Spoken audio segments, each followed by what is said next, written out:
Yo, y'all know I don't like wasting y'all time, so let's get right into it. Here we go. This is how the New Day became one of the hottest stories, one of WWE's From hottest gospel stories. singers to toxic positivity to the overwhelming power of positivity. Ladies and gentlemen, today I wanted to take a moment and talk about the New Day, and more specifically, the modern New Day, aka just Kofi Kingston and Xavier Woods, which if you've been paying close attention to on TV, there has been quite a bit of tension brewing between the two of them, and frankly, I think this is one of WWE's most slept on stories at the moment. As such, I wanted to, draw a light on it. I wanted to talk about it and, bring some attention to this genuinely really good story that we're getting at the moment. This is just going to be covering more recent stuff, but if you guys want to see a video entirely dedicated to the New Day from beginning to now, be sure to leave a like on this video, and if this one hits, let's say, 500 likes, I'll do an entire video documenting their entire career as a group together. With all that being said, let's get into this. So to touch briefly on their past, which we kind of, have to a little bit here, Xavier Woods, Kofi Kingston, and Big E became what is essentially the greatest wrestling tag team maybe of all time. The three of these guys came together as a group of gospel singers originally, but through their sheer personality and force of will, managed to get over and become one of the most beloved tag teams of all time, winning countless tag team championships and becoming one of WWE's most over acts of the last several years. Throughout their entire run, I frankly loved them. There were times where they were more stale than others, don't get me wrong, but generally speaking, the New Day's overwhelming power of positivity and just general upbeat nature always made me very attracted to them. And because of their popularity as well as their great in-ring prowess, the threesome would of course capture multiple tag team championships across their time on the main roster. And of course, they had their record-breaking reign where they beat Demolition with a 483-day reign with the Raw Tag Team titles. Well, I say the Raw Tag Team titles, but they were kind of just the tag team titles at that point, if that makes sense. However, this was crucially as a three-man. They were challenging for and defending titles under what's called the Freebird rule, meaning either Woods and Big E, or Kofi and Big E, or Kofi and Woods could wrestle in their matches for the gold, but all three of them would remain as champion. However, as a part of the 2020 draft, both Kofi Kingston and Xavier Woods were drafted to the Raw brand, while Big E remained on SmackDown. This would split the group across the brands for the very first time. It would mark the first time that the members of the New Day would hold tag titles, without all three members technically being champions, as Big E was not considered a tag champion at this point because, he was on the other brand.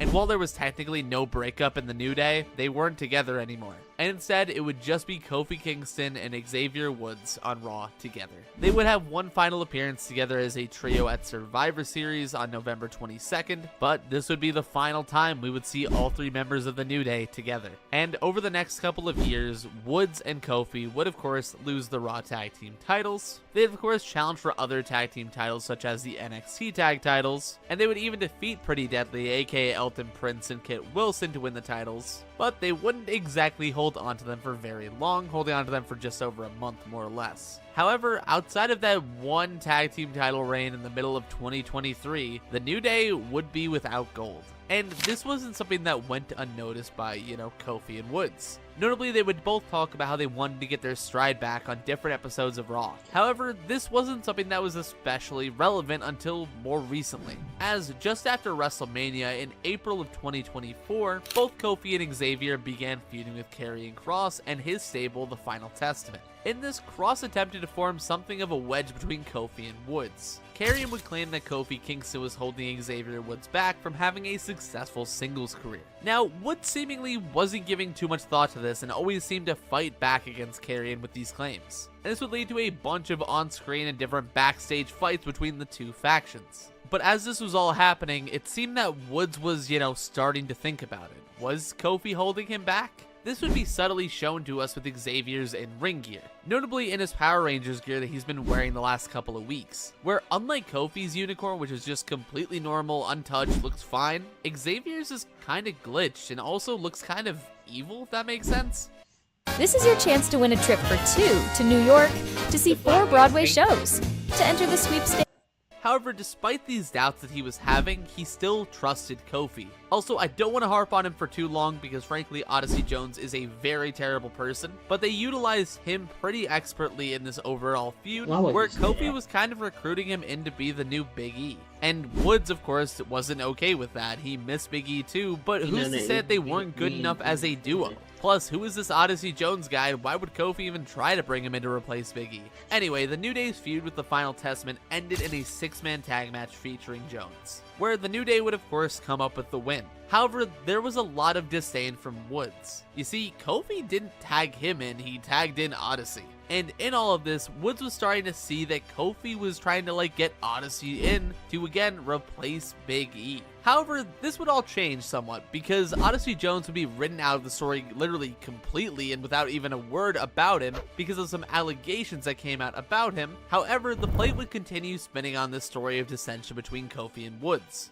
In fact, the very week after, Kofi would talk with Pierce and earn a tag team title opportunity. I say earn, but really all he did was just kind of talk to Pierce, be like, yo, let's fight for the titles. That sounds good? Sounds good. But you know what? It worked, and they got a match for the championships. This leads us into where we're at today, where this past Monday on Raw, Xavier Woods and Kofi Kingston challenged for the Raw Tag Team titles, aka the World Tag Team titles. And, well, Woods had the match won.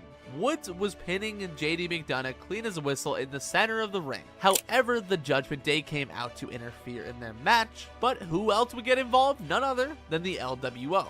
Woods, rightfully so, was extremely pissed about this. Got in the LW's face, got the referee in the ring, didn't get the 3 count, and then Finn hit him with a coup de grace for the 1, 2, 3. The Judgment Day retained their tag titles, and Woods is absolutely livid. He's yelling at Kofi in the ring, he's getting in his face, he's pushing him a little bit. He's saying something has to change, something has to give, we have to be better, why can't we win? And he's really letting the negativity get to him. This would be furthered in a backstage segment where Kofi would be trying to locate Woods. He would eventually find him, but he would find him yelling at the LWO, getting in their face, telling them not to interfere in their matches, only for Kofi to drop some incredible knowledge on us. They didn't get involved by themselves. Kofi asked them to get involved. Woods expressing that they didn't need anyone else before, so why would they need anyone now? Only for Kofi to say, we don't have Big E anymore. And Woods' response here was excellent. He would just get back in Kofi's face and say, what, do you think I'm not good enough? You think we're not good enough to do this without help? And he would storm off. Now, there's a couple of different ways we can go with this from here, from where we're at right now in the story. However, there's one thing I would like to see. See, Woods is really justified in his stance here. He's upset, rightfully so, if you ask me. Kofi didn't fill him in on the play. He didn't let him know that the LWO was going to come down and help them if the Judgment Day interfered. In fact, earlier in the show, Woods tried to make it so that Damian didn't come down to interfere in case, he wanted to do that. And genuinely, I really feel for Woods here. It seems like Kofi is making moves behind his back and is only trying to do things to line his own pockets, aka get that winner's purse with the tag team titles. Whereas Woods is trying to do things how they always did, together. So, I don't think Woods should be the one to turn on Kofi. I think Kofi should see Woods being upset at him and maybe take some preemptive measures. You see, for me, it's very simple. I don't know who Kofi teams with from here, but I think Kofi and Woods have a segment in the ring, maybe similar to the Kevin Owens-Chris Jericho Festival of Friendship, where it's dressed to seem like they're supposed to make up. Ideally, even, they do this on the 10-year anniversary of the New Day, which is in November, by the way. It seems like they're gonna make up, that they're gonna get back together, that they're gonna fix it. But then, just when Woods is starting to feel hope again, think he's being Kofi's friend again, and he thinks everything is gonna be okay, trouble in paradise. And really, you can pair Kofi up with whoever you want. You can bring anyone in that you want to. It could be Omos, it could be Cedric Alexander, it could be, I don't know. But Kofi's new muscle comes in, whoever it may be, roughs up Woods, and the New Day is over.